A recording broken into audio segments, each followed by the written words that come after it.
L'éducation financière. Voici un thème très important qu'en tant que salarié, tu dois pouvoir connaître. Dans cette vidéo, je me propose de parler de fond en comble de l'éducation financière et ça sera le cas dans les prochaines vidéos de cette série.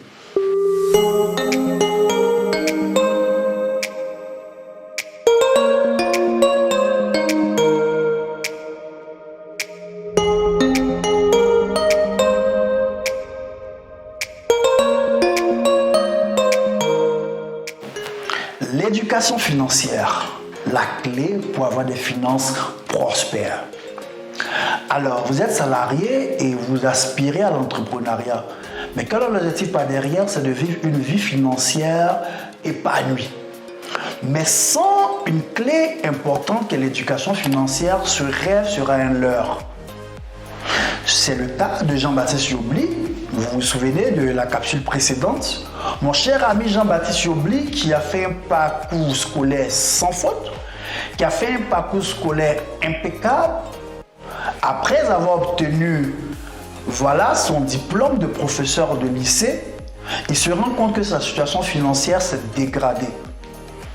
L'erreur de Jean-Baptiste n'était pas d'avoir acquis l'éducation intellectuelle, mais c'est qu'il a fait fi de l'éducation financière parce que certainement il n'a jamais entendu parler de l'éducation financière.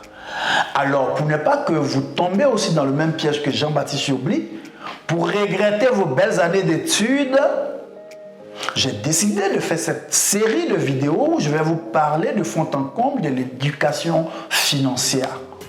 Oui, cette clé a amélioré radicalement mes finances quand je l'ai découvert et que j'ai décidé de me former dans ce type d'éducation. La question qu'on pourrait se poser, c'est qu'est-ce que l'éducation financière en gros?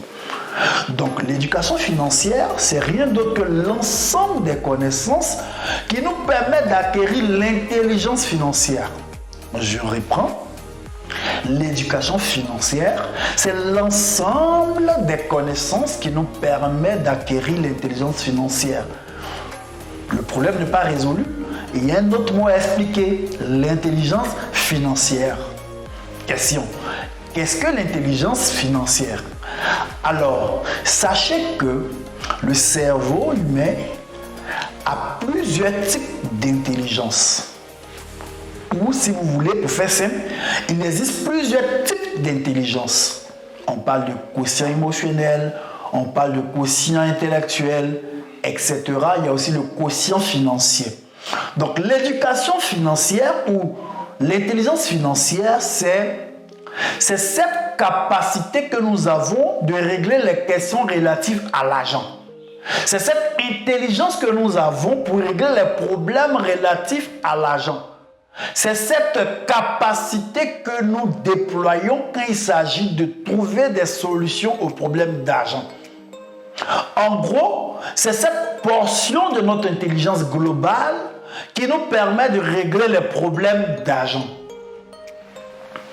Alors, vous comprenez que dans l'intelligence globale de Jean-Baptiste Yobli, il y avait les aptitudes pour régler les questions de Ln, logarithme népérien, d'exponentielle, de sinus, de cosinus. Malheureusement, il n'avait pas cette portion, elle était mal développée, qui lui permettait de régler ses challenges financiers. Il n'avait donc pas l'intelligence financière qui s'acquiert à travers l'éducation financière. Ces vidéos à venir seront axées sur l'éducation financière. Revenons à l'intelligence financière. On parle de résolution de problèmes d'argent. Alors, il faut comprendre une chose. Problème ne veut pas dire difficulté. Problème, c'est passer d'un point A à un point B. Donc, quel est le moyen de quitter A pour arriver à B? C'est un problème qu'on nous a posé. Ne voyons pas problème comme difficulté. Donc, l'intelligence financière, ce n'est pas notre capacité à régler les difficultés financières, mais c'est notre capacité à régler les problèmes financiers. Le problème englobe tout, passer d'un point A à un point B en ce qui concerne l'argent. Mais on va commencer par les difficultés parce que c'est ce qui est récurrent de voir. Alors, voici un type de problème financier. Je me demande, comment je peux sortir de l'endettement? Ça, c'est le pire. Hein? C'est un problème financier. J'ai besoin de l'intelligence financière pour pouvoir le faire. Je veux bâtir une maison. Je n'ai pas les moyens avec mes revenus actuels. Mon intelligence financière devrait pouvoir me donner des pistes, des solutions pour me bâtir une maison en partant de ma situation actuelle. Je souhaite que mes enfants fréquentent les meilleures écoles. Qu'est-ce que je mets en œuvre comme stratégie pour que mes enfants puissent fréquenter les meilleures écoles? Jusque-là, c'est un peu des difficultés, mais je vous ai dit, problème n'est pas égal à difficulté. Voici un autre type de problème financier. J'ai 1 million, mais je ne sais pas comment l'investir, je ne sais pas comment l'utiliser. C'est un problème financier. Je n'ai pas de difficulté financière, j'ai de l'argent, mais je ne sais pas comment l'utiliser.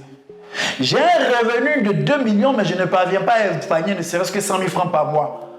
J'ai un problème d'intelligence financière parce que je ne sais pas mettre sur pied les mécanismes pour épargner au moins 100 000 francs dans mes revenus de 2 millions. Je pense que vous êtes en train de mieux comprendre. J'ai de l'argent, j'ai 10 millions, j'ai 100 millions, mais je ne sais pas comment rentabiliser cet argent. Je ne sais pas comment tirer le meilleur profit de cet argent. Alors j'ai un problème d'intelligence financière. Il vous faut donc obtenir l'intelligence financière en recherchant l'éducation financière qui, je répète, est l'ensemble des connaissances qui nous permettent d'acquérir l'intelligence financière, cette proportion de notre intelligence globale qui nous donne de trouver des solutions à nos challenges financiers. Comment vivre une retraite paisible? Je n'ai pas la solution. Si je n'ai pas l'intelligence financière, mais si j'ai l'intelligence financière, je sais comment m'y prendre pour avoir une retraite paisible.